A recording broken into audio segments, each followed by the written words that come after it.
Well, hello, my friends. Okay, you guys, today's episode, and I'm not exaggerating, is one of my favorite episodes ever. It's with therapist Jim Beebe. And if you've been around here at all, you know Jim is one of my favorite guests and one of my favorite humans on the planet. And if you're new around here, welcome. And what a great episode to start with. You guys, Jim has been a therapist for over 40 years.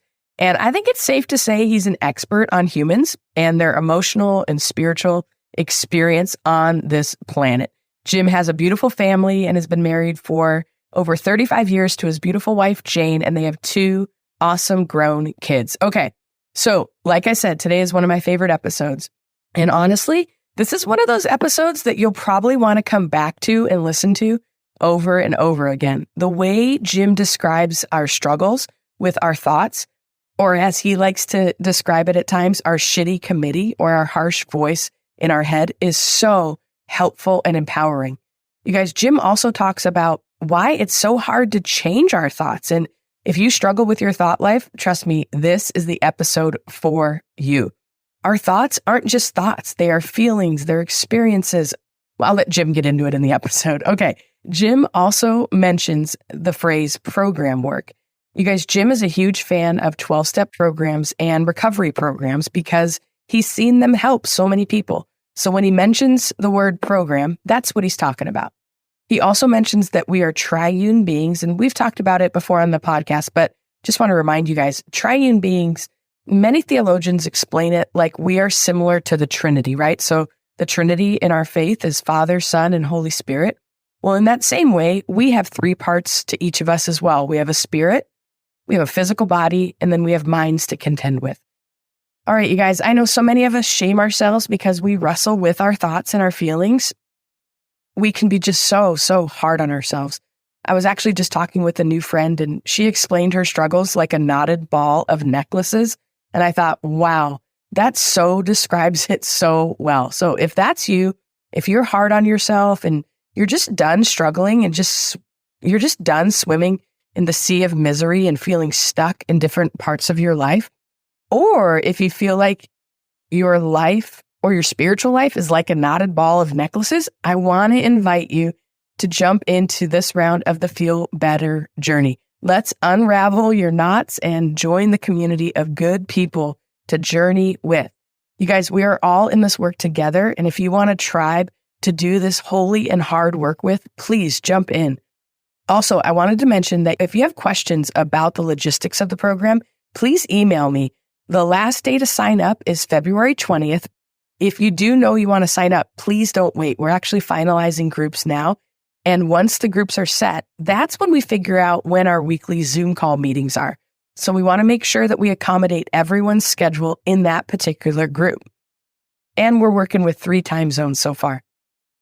Also, where are all my men at? This work is not just for women. Men, jump in. We have 3 awesome men already signed up in the men's group, and I'd love to have you join us. One of the women's groups is full, and the other one is filling up. So jump into my ladies. Okay. If you have questions, email me or check the link about the program in the show notes. Lastly, this is a 2-part episode. You guys, it was just too rich to make one episode. And I didn't want today's points to get lost on the richness of all Jim goes into tomorrow as well. So we felt like we could cut it into 2 episodes really easily. So please make sure that you listen to Jim's episode tomorrow as well. They are short. Both of them are under 20 minutes, but I think well worth your time. Okay, lastly, I just want you guys to know I love you. I'm here for you. Please send your prayer requests and let me know how I can support you in prayer. You guys, I know life can be such a struggle and feel like an uphill battle at times. You are not alone, and I am so grateful for you and this community. Please keep me and my family in your prayers as well. I love you guys. Welcome to a Holy Mess podcast. All right, my friends, we all know life can be so difficult and painful at times, especially when we're carrying grief or loss or wrestling with shame about our past, anxiety about our future, or frankly, like we are just not enough. But there has to be so much more for us. There is hope and joy, peace, love, fun, purpose, and a reason that you, my friend, are on this planet. Let's partner with God so you can be who He created you to be. as you wrestle through and trudge through your mess. Hi, I'm Danny, a recovering alcoholic, a mom, a wife, a mentor, and dust. We are only here for a moment. Let's live like it. I'm just like you. I'm a holy mess most days. Actually, every day. Let's have some fun and laugh while trudging through our mess. This stuff doesn't need to be dry and boring. Let's dig in. Hi, Jim. Hey, Danny. I'm so grateful that you said yes. I am always so grateful when you say yes. So thank you that you still respond to my text messages and that you're excited to be on the podcast. Thanks for coming on. It's good to be here. Low data mode for all. Hold on. I just got a notification. Okay. It went off. Did you get a notification that the internet was weak? No, mine's okay. It's like life. My head is like... Yeah. Don't you wish you had like a little bars on you, right? To see if your energy is going down, all the different scales. Go take a nap. Yep. You are going offline now. You are shutting down. I know today we want to talk a little bit about a lot of what people read and hear about learning to sort of take captive every thought and how to, be transformed by the renewing of your mind, right? As if it's a choice that we can choose to see things differently, and that when we change our perspective, then we'll all of a sudden have the fruit of joy, and we won't be so depressed, right? But we want to unpack that a little bit today. What's really going on here? Oh my gosh, yes. Just keep talking. I'm listening. Okay, so it's very common. In fact, I've sent stuff out to people of how important the lens through which we view life is. We know this because it happens sometimes really quickly, right? It can really fast when all of a sudden we see things in a different light. I remember one time, Danny, I was at a restaurant years ago. I was at a restaurant and this kid, family got out of their booth, and this kid was walking really funny. Like he was walking as if he was looked like he was walking like a monkey, legs really apart, straddled and walking as he was making fun. And I started to laugh. Okay. And then I just noticed that he had this bar between his legs. And obviously he had some kind of medical condition and he was forced to walk that way. Oh. Right? The first one is just sort of funny, kids being funny. Now my lens changed. Now I felt embarrassed that I was laughing at him. I was ridiculing this disabled child, right? So what happened? I changed my lens instantly because all of a sudden, I'm not seeing things accurately. Now I see things in a different way, right? So we know in some ways how powerful that perspective is. It's huge. And it is important as we challenge ourselves with perspective and our outlook. And you and I have talked a lot about how our lens is dirtied because of our own life experience, our own fears, our own history, our own insecurities, our own angers or resentments. They're all on our lens. And part of life is learning how to clean the lens so I can see life in a more accurate way, not just as a projection of what I already believe, right? And so we've talked a lot about that. That's amazing. Yeah. Like what you just said, if we could all just pause for a moment and hear what Jim just said. We look at life through our experience, through the lens that's been muddied and murkied, through people who've hurt us, through horrible decisions we've made that have affected things, through just society in general. Like that's how we view life. Wow. Okay, keep going. And it's the only way you can view life. You can only view it through who you are. Now we're trying to increase and add more to my tools and my reserves to be able to acknowledge and see and then challenge and at times clean off my lens. I mean, we're doing that work to do that because I think that does help then as I approach life in a different way. It's tremendously helpful, to do that. And you'll see that stuff everywhere in quotes or in therapies, things like that. That is a big part of cognitive behavioral therapy. The cognitive side of that is all about our thought life. You and I've talked about the shitty committee in our head, so we have this sort of negative, fearful, or shame-based lens through which we view life, right? So I believe all that. And I do believe there's a lot of accuracy. And so continuing to be in environments that help me absorb and see life through a different lens is really, really helpful. Okay. But here's the $1 million question. How can I pop out that old CD and put the new one in? How do I put in the trash my old belief systems and then download a new operating system in my brain, right? We wish it was that easy. And I'm telling everybody right now, it is not that easy. It's not the way that works.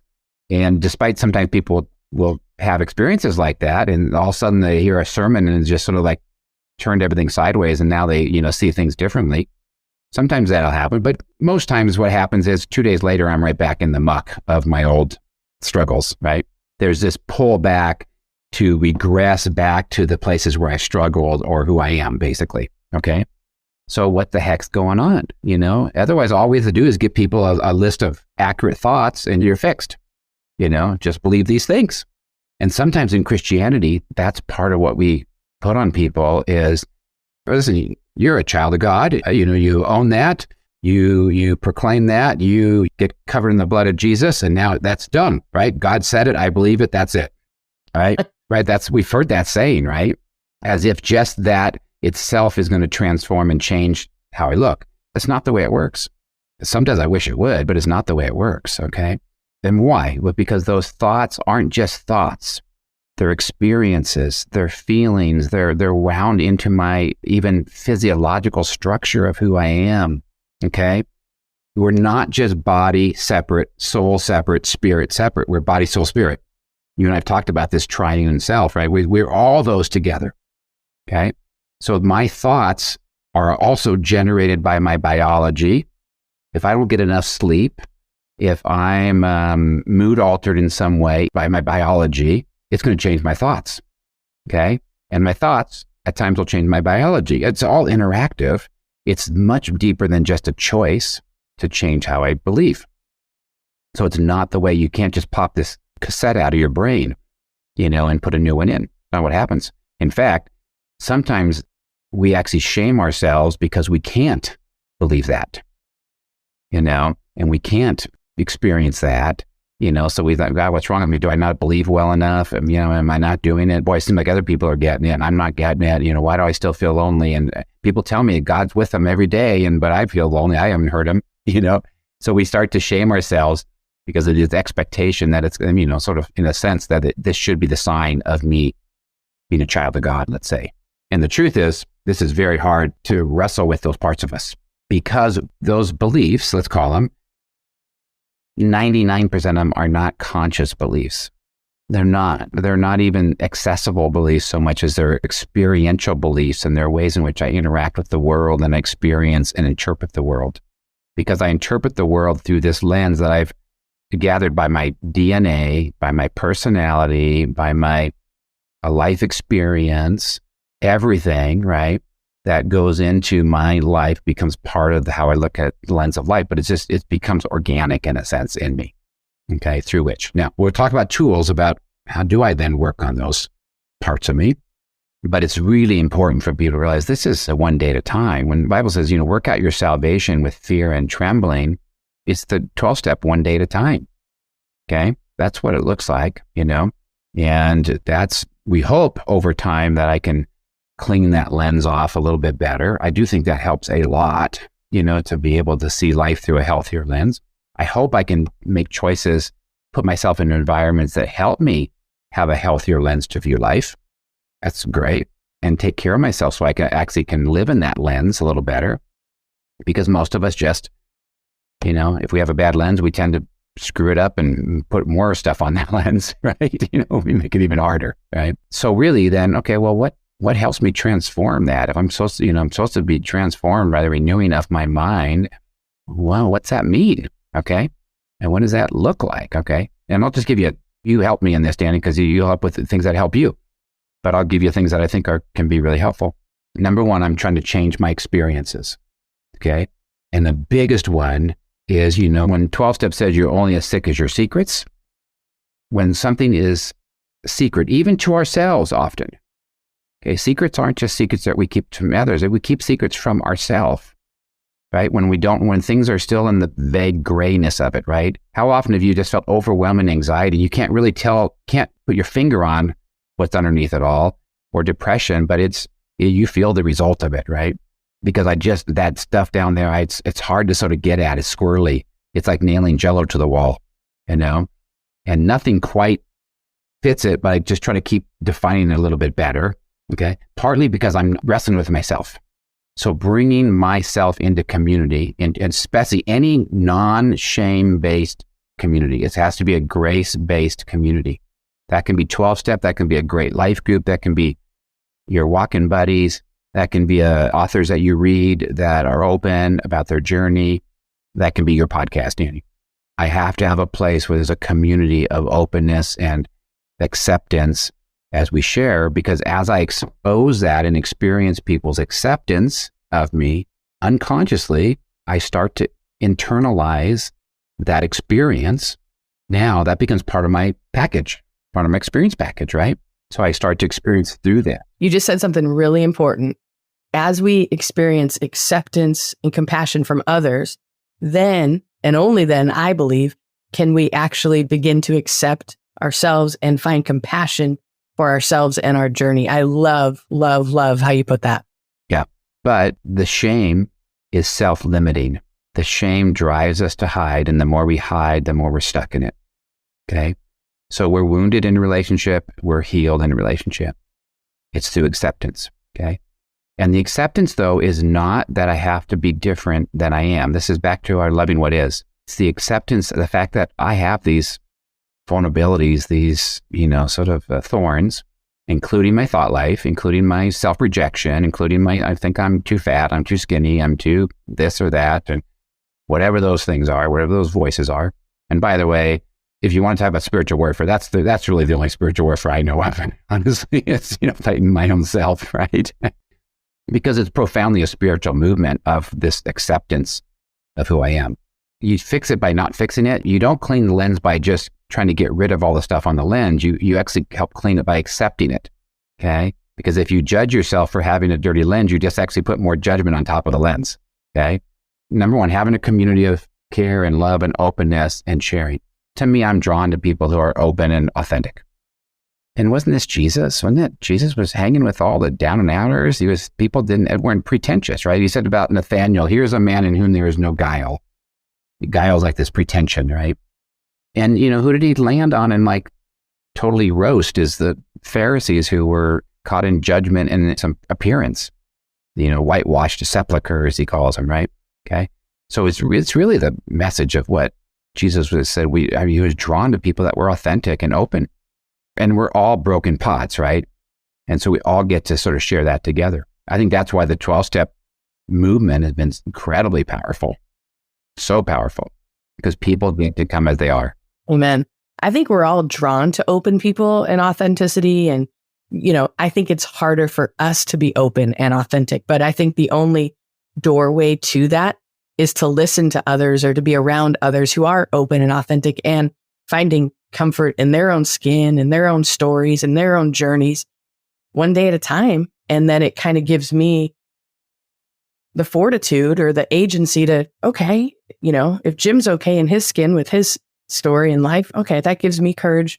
I can be too. And it's this unconscious, conversation that goes on. I think that is more important than even the words or the conscious conversation. I mean, have you ever just seen somebody and you barely even talk to them, but they're so open and vulnerable, you feel, wow, I can sense their humanity. I can swim in that stream. I feel a part of their life because of their transparency and their vulnerability and their honesty. And it gives me some fortitude, some strength. So I love that. I think it's hard to be vulnerable and open and honest for ourselves at first, but I think it gets easier and easier and easier the more we do it. But you said it a minute ago, in safe places, with safe people, with people who are open and honest themselves. It's really hard to be open and honest in an environment where everybody's got all their life together, quote unquote. They don't, but they're not open or vulnerable enough to share, their son's off the rails or their marriage is off the rails, or they just, lost their whole nest egg, or they're just struggling. And so it's really important that we seek people who are already kind of doing the work, that holy and hard work, and being open and honest with themselves if we want to have a chance of being open and honest ourselves. Because if we share in the wrong environment, and you guys, Jim is not saying share anywhere, because if you share in the wrong environment, it can get murky. It can get even more painful. And, especially if you're already judging yourself and you sense someone else's judgment. Does that make sense? Yep. So people may be very well intentioned, but if you're in a place where they're trying to fix you, they're trying to solve you, they're trying to give you the 3 steps to, not think those things or feel those things, it won't work. I'm just telling you, it won't work. So you're right, Danny. It's a place where there is permission to be human. There's a permission to be in my own journey and an openness from other people. That's why I like reading, autobiographies and memoirs and things, because I love when people just open about their own humanness. It gives me permission to be human too. So I think that's really important. And what you're doing is you're collecting another base of experience, and you're absorbing that, and you're slowly metabolizing that into your body, into your physiology. Because you remember, everything that we think and feel is encoded chemically and electrically in our body. Everything. Your memory is nothing but an electrical chemical deposit that you pull on later. Okay. Your feelings are nothing but an electrical chemical. When you get down to it, your thoughts are electrical chemical things. So the more that I create that foundation of experience, I have a broader way to look at life, a bigger way to look at life. So shame, anxiety, depression are all force you into looking at life through a keyhole. All those things force you to confine your view of life, fearful view of life, anxious way of viewing life. And I do it too. My anxiety, I'll do that too. And generally, the more that I can expand that and pull back from that and expand my view of life, it helps a lot. I'm able to see the bigger picture of life and experience it through other people's stories. I'm not alone, through other people's testimony or through their memoirs. All those things will help me expand and step back from it. That helps me in my self-judgments, and I'm slowly internalizing and I'm metabolizing that experience. It's really powerful and helpful, right? And I'm doing it with the basis of acceptance, with the grace-based. It's what your podcast is all about, is trying to share be a holy mess, right?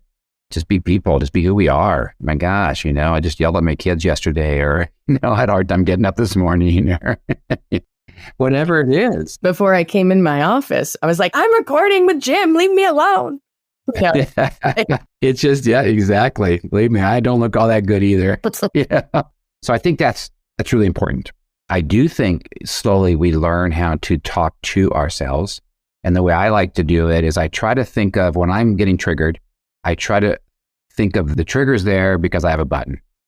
It wouldn't be a trigger if I didn't have the button. So I try to look at myself. Oh, Jim, you used to tell me that. And I got to tell you, I hated it. When you used to say, like, I'll complain about my husband when I complain about Gary. You're like, oh yeah, Gary was definitely the trigger, but what do you think the button was? And I'm like, no, Gary is the button, Jim. And you're like, exactly. I don't think so, Danny. Gary is the button and the trigger. Exactly.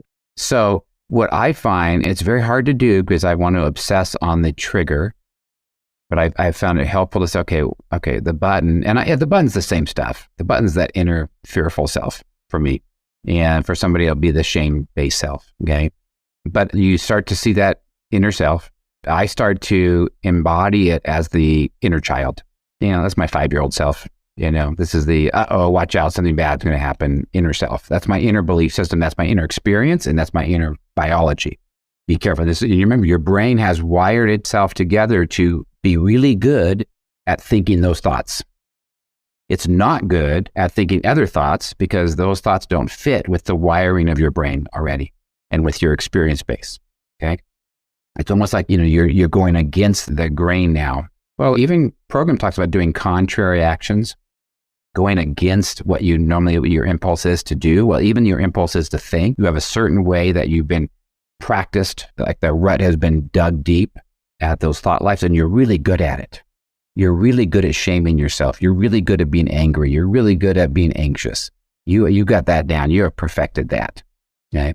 So to go contrary to that is intentionality. It's a journey, right? So, but as I embody it as this inner child, all right, I'm being triggered. There's that anxious self, and I can obsess on the trigger, and I probably will some, but also underneath it, I know is that deep fear of just something bad's going to happen.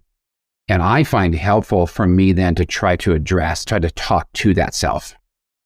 And I'll say things like, I'll say to myself, Jim, it's going to be okay. It's going to be okay. It's going to turn out. If you could know how this is going to work out, you're going to be fine with what's going on right now, because this is actually going to be part of the blessing or part of the story. I'll say this. And Danny, part of me doesn't believe it. Really, inside doesn't believe it. And then part of me does, right? And the more I can do my work, the more I can slowly start to believe. I have this self-parenting, right? So there's Jim who's in fear, but there's Jim who's now sharing and be able to speak to myself, right? But with love. And it's not trying to shame myself for feeling what I feel. That will not work, right? I can't shame myself for feeling fearful, anxious, depressed, or whatever. That'll just keep me in it, in the shame and fear and depression. It's really this grace. So in a way, it's a gentle parenting. There's sort of a challenge to it, but it's a real gentle challenge. And to sort of speak what the better part of me believes is truth, the lot of me not sure it's truth at the moment. You got to remember, we're all mixed of mind. Nobody's pure of heart. Nobody. Okay. Most times we're wrestling with ourselves. So we're doing those practices as we do that talk. And sometimes a lot of people journal it as a way, because the journaling gets it out of their brain onto paper. I've had people talk about doing an opposite hand journal, where you use your opposite. If you're right-handed, use your left hand to write out what you're feeling, and then use your right hand to write to that part of you. And it's powerful, because you'll just feel like a child again, because you write like a child with your opposite hand. But those things are just conventions as you try to deal with that yourself. Sometimes getting a picture of yourself, as a 5-year-old, and having that, and sort of seeing that in front of you, that's the person who's reacting to this stuff. But you're getting at those core beliefs that are in there, right? And Danny, it's really important that you accept this is a forever journey. It doesn't, again, you can't just pop the cassette out. It's not what happens. We hope over time that we really are more at peace with who we are. We're more able to have love, joy, and peace. I'm able to be not wrestling with my inner demons and my shitty committee. I don't know. I tend to just think it's okay. This is sort of my journey, but at least I have the tools that I have. Those things help. Hello, my friend. If this episode blessed you, made you laugh, or triggered you, hey, that's growth. Please do me a favor and share this with a friend. And if you feel led, please leave a written review for the show. That really helps us out. Don't forget, you are in good company if you're feeling more broken than you'd like to admit. And you are more loved than you can ever imagine. Have a great week. See you next time.